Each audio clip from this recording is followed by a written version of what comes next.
लगा आता है कक्षा 10वीं विषय गणित। विषय गणित में हम चलते हैं अध्याय दो चर का रैखिक समीकरण। दो चर के रैखिक समीकरण में इसके पहले वीडियो में मैंने बता दिया था कि मान लेते हैं हल करने की बीजी विधियाँ। इसमें सबसे पहला आता है आलेख विधि।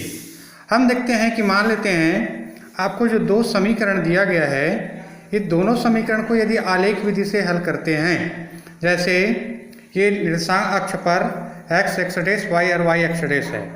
दो समीकरण दिया गया है, समीकरण नंबर 1 और समीकरण नंबर 2। इनका यदि आलेख खींचते हैं, आलेख खींचने पर ये दोनों आलेख यदि प्रतिच्छेदी रेखाएं प्रदर्शित करता है तो ये समीकरण जो दिया रहेगा उस निकाय का अद्वितीय हल होता है।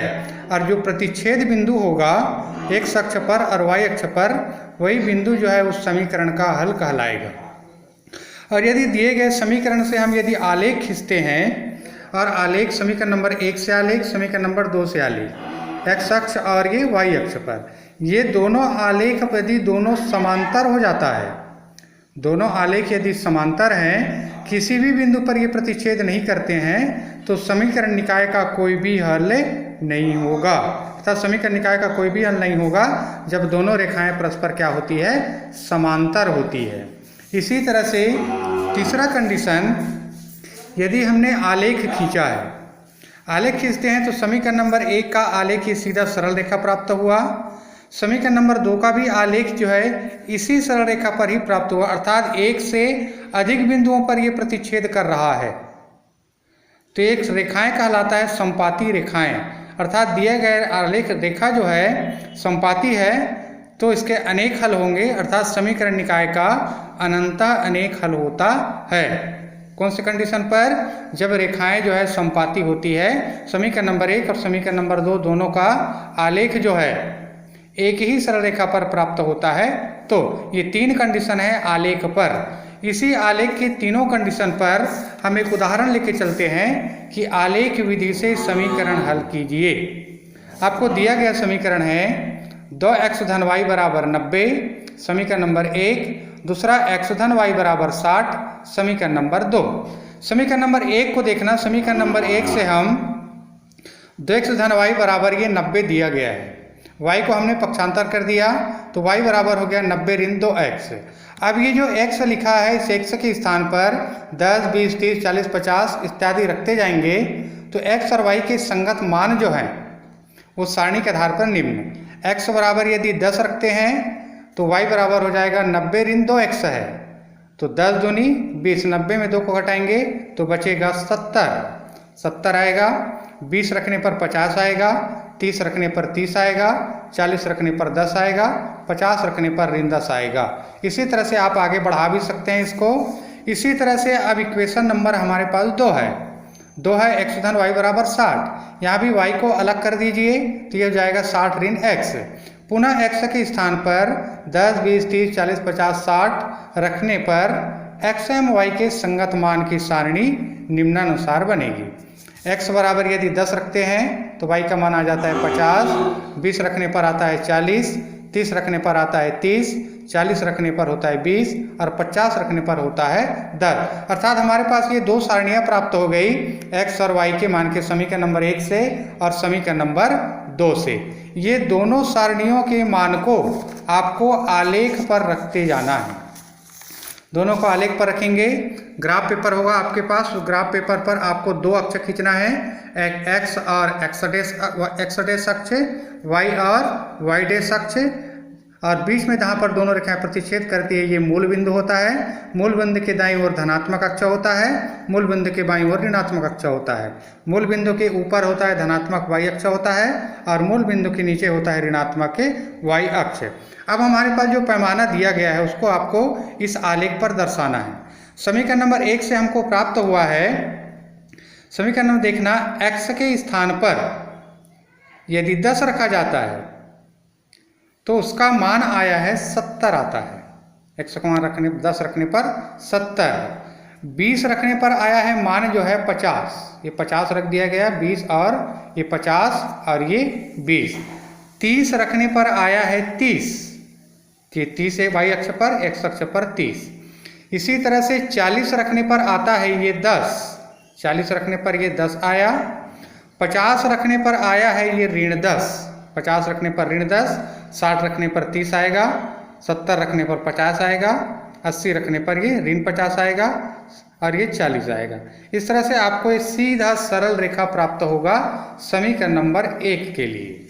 समीकरण नंबर 1 2x धन y बराबर 90 के लिए ये रेखा प्राप्त। अब समीकरण नंबर 2 से हमको प्राप्त मान है, जैसे x बराबर 10 रखते हैं, x बराबर 10 तो y बराबर 50 प्राप्त होता है 50। 20 रखने पर 40, 30 रखने पर 30, 40 रखने पर 20, 50 रखने पर 10, 60 रखने पर 0, 70 रखने पर 60 रखने पर 0, 70 रखने पर ऋण 10 प्राप्त होता है। इसको भी सीधी सभी बिंदुओं को सीधा मिला दिया गया। मिलाने पर हमको जहां पर देखते हैं चिन्ह लगा दिया गया है, मिलाने पर अब देखते हैं कि दोनों रेखाएं किस बिंदु पर प्रतिच्छेद करता है। x अक्ष पर देखते हैं तो 30 और y अक्ष पर देखते हैं तो 30 पर, अर्थात x बराबर, अर्थात आलेख से स्पष्ट है कि दोनों रेखाएं एक दूसरे को x अक्ष पर 30 पर, y अक्ष पर 30 पर प्रतिच्छेद करती है, इसलिए x बराबर 30 और y बराबर 30 समीकरण के हल हैं। इसके लिए आपको पैमाना मानना होता है आलेख पेपर पर। x अक्ष पर हमने 1 सेंटीमीटर को माना 10 भाग और y अक्ष पर भी 1 सेंटीमीटर को हमने मान लिया 10 भाग। ये आलेख विधि हुआ। एक और बता देता हूँ, प्रश्नावली का सवाल है, प्रश्नावली 1 का दूसरे का अ नंबर सवाल दिया है। समीकरण 3x धन 2y ऋण 12 बराबर 0, समीकरण नंबर 1। x ऋण y धन 1 बराबर 0, समीकरण नंबर 2। दिया गया समीकरण 3x धन 2y ऋण 12 बराबर 0, इसको पक्षांतर करने पर 3x धन 2y बराबर 12 या 2y बराबर, y को अलग कर दिया गया, 2y बराबर 12 ऋण 3x या y बराबर 12 ऋण 3x बटे 2 में x के स्थान पर 1 2 3 0 ऋण 1 ऋण 2 ऋण 3 ऋण 4 ऋण 5 जो भी आप रखना चाहें रखने पर x एवं y के संगत मान की सारणी निम्नानुसार है। 1 रखते हैं तो 4, 2 रखते हैं 3, 3 रखने पर 1.5, 0 रखने पर 6, ऋण 1 रखने पर 6.5, ऋण 2 रखने पर 7.5, ऋण 3 रखने पर 10.5। इसी तरह से 2 से x ऋण y धन 1 बराबर 0, x ऋण y बराबर ऋण 1 पक्षांतर करने पर तो y बराबर हो जाएगा x धन 1। यहाँ पर भी x के स्थान पर 1 2 3 4 5 6 7 0 ऋण 1 ऋण 2 ऋण 3 ऋण 4 रखते जाना है।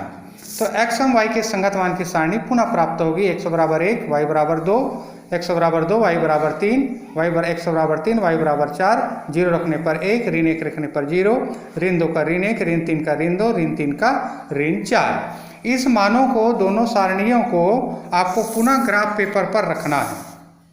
जैसे इस तरह का आलेख है, x अक्ष और ये y अक्ष, ये मूल बिंदु 0 0। पहले आलेख से हम देखते हैं कि x बराबर यदि 1 रखते हैं तो y बराबर आता है 4, 2 रखने पर आता है 3, 3 रखने पर आया 1.5, 4 रखने पर आया 0.4। इसी तरह से 5 6 जो भी आप रखना चाहें, ये 3x धन 2y बराबर 12 के लिए हुआ। इसी तरह से x बराबर यदि हम 1 रखते हैं तो y बराबर आता है 2, x बराबर 2 रखते हैं तो y बराबर आता है 3, x बराबर 3 रखते हैं, x बराबर 3 रखा गया तो y बराबर आया 4।